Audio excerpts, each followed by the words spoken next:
primeiros registros deste lugar datam de 1600. O seu nome tem origem nos índios que habitavam essa região.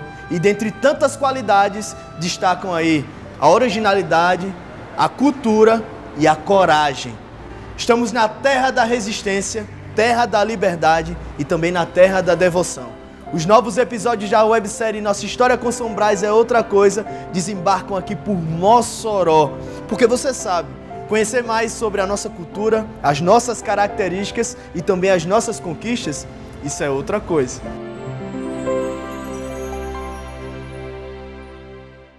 E para abrir essa nossa temporada sobre Mossoró, porque eu vou logo adiantando que um episódio só a gente não vai conseguir abordar tudo sobre o universo que envolve essa cidade, que é tão importante para o Rio Grande do Norte e para o Nordeste, eu estou com um pesquisador, um curioso, um moçoroense com declaração, atestado e tudo que tem direito, Geraldo Maia, que tem 8 livros sobre esse universo de Mossoró, do cangaço e tudo que envolve essa região, né?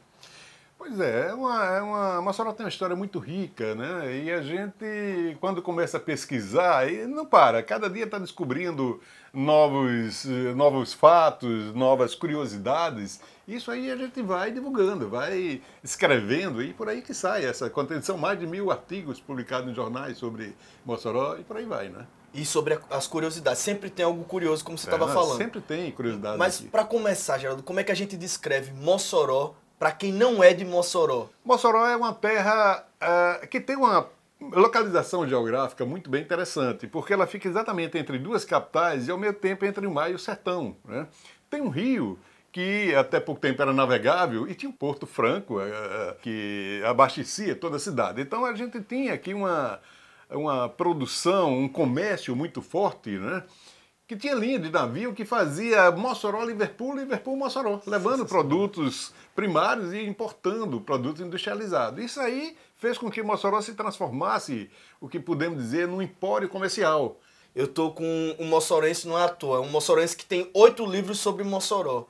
Mas hoje eu queria aproveitar esse episódio da nossa websérie e já deixar o gostinho para todos os outros que vêm aqui. Eu quero contar algo que o grande público não sabe. Algo curioso sobre a história de Mossoró. Olha, tem umas histórias bem interessantes aqui. Por exemplo, a gente fala aqui dos primeiros movimentos aqui dessa parte libertatória.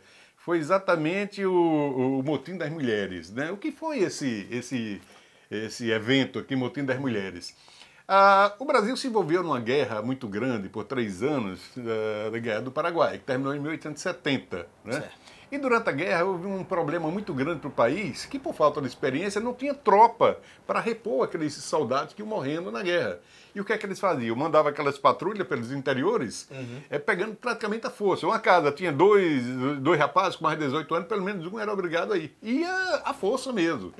Quando o pai tinha dinheiro, alguns grandes fazendeiros, ele negociava com o pessoal, dizia, vamos fazer o seguinte, eu lhe dou 3 escravos e você deixa meu filho. Os escravos, se eles conseguirem sobreviver da guerra, eles estão libertos, né? E assim foi levando. E aqui em Mossoró, o diferencial é que as mulheres que tomaram as dores. Então consta que em torno de 300 mulheres foram para as ruas, né, fazendo panelaço. Olha, o panelaço a gente está falando em 1875. Fazendo panelaço, foram lá nos editais e rasgaram esses documentos tudo. Aquelas fichas que já tinham mandado para o jornal moçoroense, que já existia para ser publicado, elas foram lá, arrebentaram a redação do jornal, enfrentaram polícia e tudo. Quer dizer, fizeram um movimento muito grande, né? Não tiveram vitória, porque ainda hoje é obrigado o alistamento militar. Mas elas deixaram aí a força delas aí lutar por seus direitos, né? E a motivação era para defender os filhos. Defender os filhos e maridos, né? Então, nesse intuito, elas tiveram sucesso. Foi um movimento muito grande e interessante que houve processo e tudo, mas quando procuraram o processo, sumiu da delegacia, ninguém sabe, ninguém viu para onde é que foi parar esse processo e terminou em nada, né? Terminou em nada. Mas isso é bacana porque retrata bem a história da mulher de Mossoró. Pois é. É uma história de pioneirismo também em outras áreas também, né? Tem. A gente teve aqui, por exemplo, a libertação dos escravos 5 anos antes da Lei Áurea. Durante um jantar aqui na loja maçônica, 24 de junho, sugeriram esse negócio. Olha, no Ceará começou esse movimento, por que Mossoró não copia? É tanto que logo no dia 6 de janeiro do ano seguinte, eles já criaram uma instituição aqui que se chamou a Libertadora Moçoroense, que tinha um único objetivo de libertar todos os escravos de Mossoró. Teve uma grande vantagem, foi um grande diferencial, que os escravos que iam sendo libertados aqui em Mossoró, eles continuavam na mesma casa, fazendo o mesmo serviço, não mais como escravo, mas recebendo o seu salário. Quer dizer, não houve desemprego, não houve abandono aqui. Essa parte da história eu não sabia. Esse foi um grande diferencial, porque, por exemplo, com a Lei Áurea, simplesmente abrir as porteiras e vai embora, né? E surgiu o problema que até hoje persiste aí com os escravos aqui no Brasil. E aqui foi diferente. Tá, e tem outro episódio da página da história de Mossoró, que por sinal vai ser um episódio da nossa websérie logo em breve, mas que fala que isso aí é narrado todo ano, essa história se reinventa e é contada de novo aqui em Mossoró, que é a história de resistência ao bando de Lampião, né? Essa história, ela é muito interessante porque, como eu te falei, em Mossoró, nessa época, a gente está falando de 1927, já funcionava como empório comercial. Nessa época, invasão por bandos de cangaceiros era comum. Só que essa tentativa em Mossoró se tornou tão famosa, né? Porque Mossoró, na época, já era uma cidade com mais de 20 mil habitantes. Para você ter ideia, Natal tinha pouco mais de 30 mil. Então era muito próximo à população de Natal, quando Mossoró com a cidade do interior. E o cangaço vivia naquelas pequenas cidades. Cidade praticamente só tinha uma rua, né? A rua principal. Essa ousadia de atacar uma cidade como Mossoró, quando eles levaram tempo para conseguir armas e munição para esse intento que eles queriam, né? E enquanto eles estavam nessa luta, procurando e comprando armas, essas coisas, as notícias chegavam aqui para Mossoró, dizendo, olha, os cangaceiros estão se preparando para atacar a cidade. E o prefeito na época, era Rodolfo Fernandes, ele entrou em contato com o governador do estado, o governador disse, olha, não tem nenhuma estatística de cangaceiro atacar uma cidade do tamanho de Mossoró. Ninguém acreditava que isso pudesse acontecer. Não acreditava, e tem mais, ficava próximo do mar, uma cidade muito grande, cidade de 4 torres, né? Já tinha 4 torres de igreja aqui. Isso aí tudo fazia com que fosse quase impossível um ataque de cangaceiro aqui. No dia 12 de junho, foi um dia de domingo, né? 12 de junho de 1927, tinha havido um grande jogo aqui de futebol que tinha aqui na região, e o Maitá era um dos times, ele foi campeão, estava vendo uma grande festa à noite aqui no salão, ali no centro da cidade, e de repente chegou um estafeta lá, gritando lá que Lampião tem governador de Sé, já está vindo para Mossoró. E o prefeito teve eu acho que foi o ponto-chave disso aí, ele determinou o seguinte, olha, eles estão na prefeitura, vamos nos armarmos, né? Vamos organizar as trincheiras aqui. E quem não tiver condição de se defender, que deixa a cidade.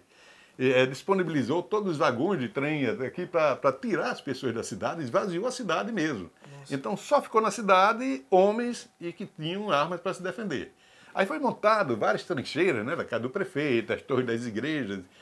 Esse movimento foi desde da noite de domingo até por volta das 3 horas da segunda-feira, quando se ouviu, se gritou da torre da igreja, se avistou que o bando de cangaceiros estava chegando à cidade. Eles pararam, deixaram os cavalos fora da cidade, aqui da Alberto Maranhão, né? E vinham a pé. Né? E eles já vinham com alguns reféns, botaram os reféns na frente, como escudo. E os cangaceiros, quando viram que não tinha como desalojar esses defensores, teve um deles, muito corajoso, Colchete, né? Que ele teve uma ideia, olha, eu vou encher uma garrafa de querosene aqui, botar um pavio, e ele acendeu esse pavio e ele saiu correndo peito aberto, né? Até a frente da casa do prefeito para jogar essa bomba lá em cima dos fatos, que o pessoal ia sair, ia queimar, o pessoal ia sair e eles iam matar todo mundo. Mas no meio do caminho, lá da casa do platibanda, da casa da esquina, lá vizinha à igreja, deram um tiro, pegou na cabeça e ele morreu na hora, né? Ele ficou no meio do chão lá com a garrafa na mão. E havia um costume dos cangaceiros que sempre que alguém caía, outro ia lá tirar os embornais. Porque os embornais é que eles levavam. Tudo que eles já haviam roubado ali. Que era anel, dinheiro e tudo, além da munição, né? Que era muito importante para eles. E Jararaca, um pernambucano aí, outro cara de peia também, esse resolveu fazer esse negócio, tirar os embornais. E quando ele correu, o mesmo atirador acertou no peito dele, né? Nessa foto aqui do livro a gente vê a mancha muito grande aqui no peito. E ele caiu, mas ele era muito forte, tentou levantar, atingiu de novo na perna, ele ficou caído lá, acharam que ele tinha morrido. Mas durante a batalha ele conseguiu fugir, né? E quando viram que não iam conseguir sucesso aqui, Lampião deu o tiro, vamos embora. Que ele achava que já tinha morrido 2, e tinha alguns já feridos, ele deu o toque, vamos embora e tudo.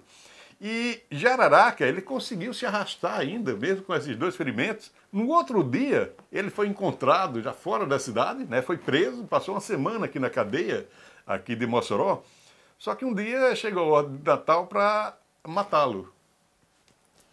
Tiraram ele da cadeia, dizendo que iam levar para Natal, levaram para frente do cemitério. Esse homem que já estava com 2 balaços, quando chegou no cemitério já tinha uma cova pronta. Diz que nesse momento um soldado saiu com um punhal, apunhalou as costas dele, ele caiu desse buraco, mas como o buraco era pequeno para o tamanho dele, imediatamente pegaram as picaretas, o cavalo do buraco, para quebrar as pernas dele, para dobrar, né, para poder caber nesse buraco.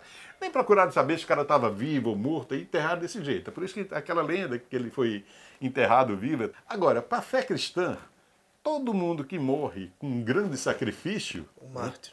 é mártir. Ele foi martirizado e não assassinado. Por isso que hoje há tanta...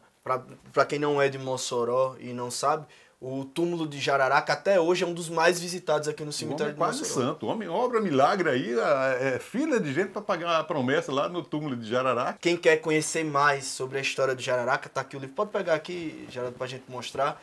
Tá aqui o livro, ó, sobre Jararaca. Tem o laudo cadavérico, eu fiz questão de tirar cópia desse laudo, não só transcrever, porque é uma coisa surpreendente. 2 dias antes da morte dele já tinham dado o laudo cadavérico. O médico assinou aqui tudo, só que não combinaram como iam matar o homem. No laudo cadavérico aparece, com data 2 dias antes da morte dele, dizendo que ele morreu em consequência dos ferimentos.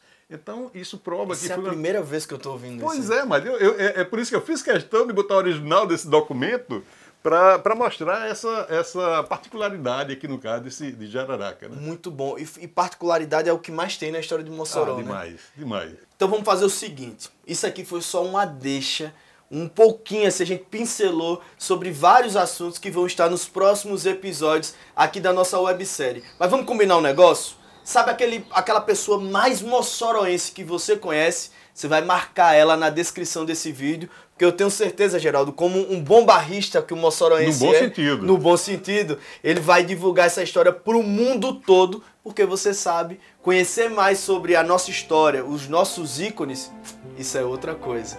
Até a próxima, pessoal!